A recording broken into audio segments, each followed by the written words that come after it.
Welcome, everybody, to our Wednesday netcast. We're so happy you're here, and we'll get with you in just 1 second.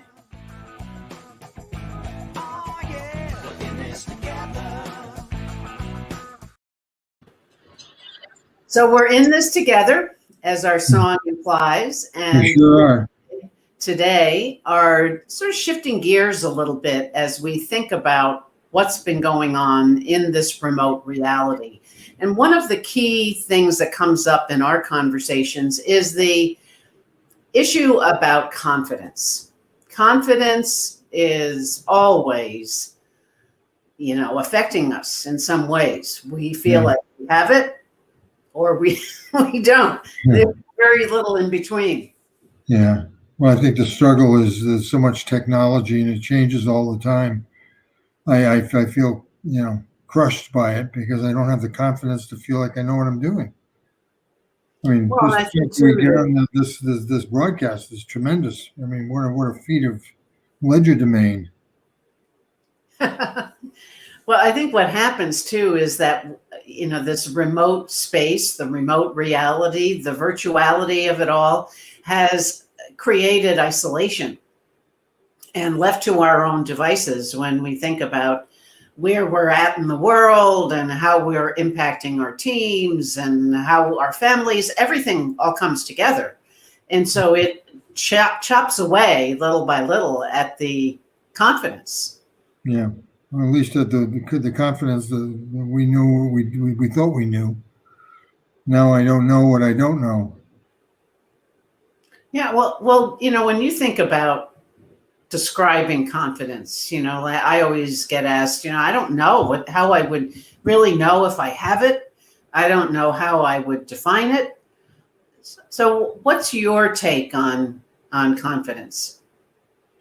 I think for me, the word, kind of get back to the roots of the word confidere means to sort of believe together, I guess. Fidelity, bona fide, it means, you've got good status or good record, good credits. So confidere would mean that we sort of believe together. I mean, that's the way that I sort of think about it, is that I'm confident when I walk in the room that others will understand what I have to say and who I am and what I believe in. Um, I think that's the confidence for me, is feeling it's not just on top of the world, it's feeling that I can handle just about anything that's going to happen, as opposed to being at the mercy of what's ever going to happen.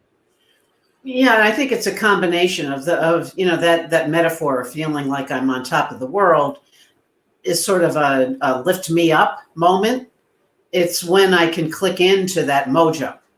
So I'll give you an example. Mm. The other day, I was asked to be a mentor at something called Mentoring Monday. So it's American Business Paper's opportunity to have some women be mentors and some women be mentees. It's an annual event, and I was asked to be a mentor. And I also had time with the editor of our local paper to talk about what is networking. How do we, in terms of mentoring, how does networking equate to that overall mojo?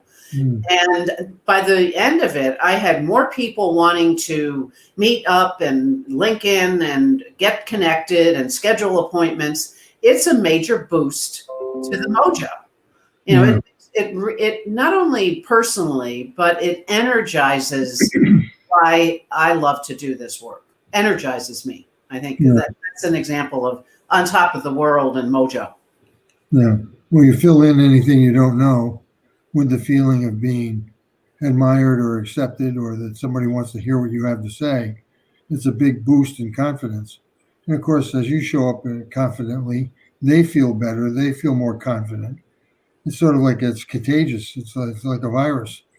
The more confidence we have around us, the more confidence we feel. The more lack of confidence around us, probably the more lack of confidence we feel. Yeah, and I don't think it has to be always, something that we can define. It's sort of a feeling, and it's an elevated moment that we feel like we can, and it doesn't only have to be, we tend to, I tend to think that those who show up confident are the ones who have the biggest voice in the room, or the ones who, share freely. Not necessarily the case. Those who overshare could be combating some level of lack of confidence. Yeah. Well, and that's why I say a lot of the word confidere means to believe together. So there's something about believing in what you have to say. There's an authenticity, I guess, as opposed to faking it, just trying to make it up. If you really believe it, if you know it, if it's something that you value, and then you talk about it, it has a different sound. You're more authentic. You're more in the moment, which I think other people pick up on. Absolutely. And, we have lots of information about this. So I just want to make sure that people, if you're interested in learning more about this and other topics, please visit our website at worklifeonline.com. We have some videos and some additional tools and resources. Feel free to visit there and see what interests you. But I think going back to the initial discussion that we had, is the remote reality really sets in here. And I think what's happened is the shift to 21, which now feels like it happened 6 months ago, but it's only 2 months in now. See, I'm losing track of time. It's already 2 months in, but the reality is that it's not changing fast, and we're not going back to whatever that back was. There's a whole new reality, and it requires this reality we're in requires a different set of tools, which can possibly erode that confidence. Well, it's kind of a blessing and a curse at the same time. I mean, imagine this last year with the COVID issue, with not having these tools. I mean, talk about isolation, we'd be even deeper in the boxes. At least this way we have technology that has allowed us to sort of stay connected and celebrate and be there for family moments. And even though we're living in different places, we have a little ritual we've started on Sundays where we set up the laptop on the dining table and in the kitchen, and we all cook together in different spaces, in different spots, but at least it gives us the sense of being together. Even if we're not in the same physical locale, we can be together. I can't imagine what this whole thing would have been like for the last year without this technology. But at the same time, you feel I'm not real confident with using the technology. So, I think it's 22. I think that supports the scrappy is the new perfect. True. Everybody is putting together pieces of the jigsaw puzzle here. But I think one piece of advice is that I see often, and particularly in women, is, and I know because I've done it myself, is trying to turn yourself into the chameleon, thinking that you need to adjust who you are to please or be observed, recognized by other people in the room. Right. When in reality, the essence of who you are, the true confidence comes through. Mm-hmm.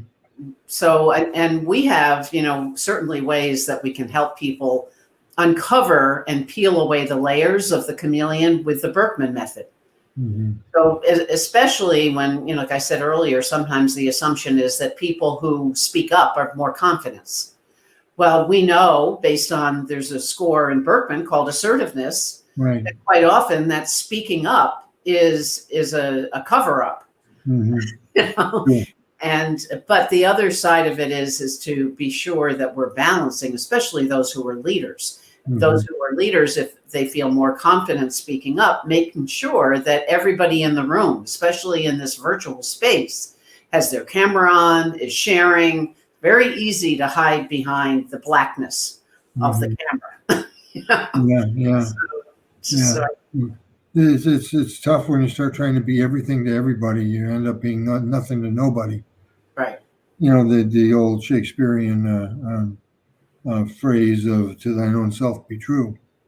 Then it follows as the day, the night. You cannot be false to any other person. there's something about that connection of staying inside before you go outside. It really makes a difference. Well, I And like one of the pieces you added to my mentoring conversation the other day was Dale Carnegie said, if you want others to be interested in you, be interested in them. right. And that carries with it a certain sense of confidence because, that implies that you're curious, you've done maybe a little research to find out the story of the people you want to talk to. So there's that we have more access with the reality of the virtual world to do that research. Whereas before we used to, before technology, before the internet, we didn't have that. Well, we were talking the other day, you and I, about authenticity and being able to show up and be vulnerable. I think that's a big word in all this too, is a vulnerability that we instinctively try to hide, when in reality it's sometimes the thing that makes us most available to other people. Right, exactly. Well, I think that we're going to have more conversations about this topic. I think, confidence brings with it a whole slew of subsets. So we'll be talking more about this and other areas that impact the remoteness, the reality of where we are today. And keep in touch by signing up for news you can use through our website. I think one of the things I've been hearing a lot lately in the conversation is to share something personal and to be open to being really who you are. So I thought I'd take this opportunity to say happy anniversary tomorrow. That's right. Yep. We have a big anniversary coming up. So 32 years. A wonderful journey, and it continues to get even more wonderful. So thank you, everybody. We'll see you next week on another Netcast and more information to come. Thanks for joining.